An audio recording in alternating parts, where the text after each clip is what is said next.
ఇదిగోండి ఇంకో వీడియోలో చూపిస్తాను కదా, ఆయిల్ ఇలా మొత్తం అడుగునంతా రాసేసుకొని ఇలా మొత్తం ఇదంతా ఆయిల్ పాపుకోవాలండి. ఇలా ఇలా ఆయిల్ మొత్తం ఇలా పైన ఇలా అంటించుకొని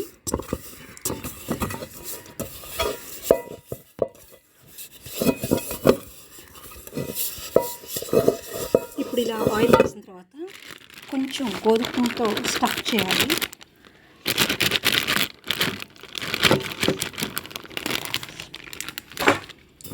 ఇదిగోండి ఇలా గోధుమతో ఇలా ఇలా స్టఫ్ చేసుకొని ఇలా దీనికి అంటించుకుంటూ ఉండాలి. అంటే ఇలా చేస్తే బ్యాటర్ వేసినప్పుడు అంటుకోకుండా ఉంటుందట.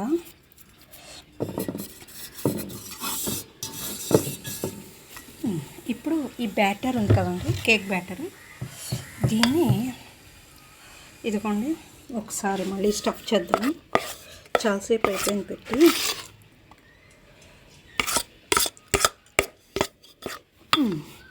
ఇప్పుడు ఈ బ్యాటర్ని ఇలా ఇంకోండి ఈ కేక్ బౌల్లోకి వేసేసుకోవడమే. దీన్ని ఇలా చక్కగా వేసేసి ఒక నిమిషం మళ్ళీ చూపిస్తాను, ఆగండి వేరే వీడియోలో.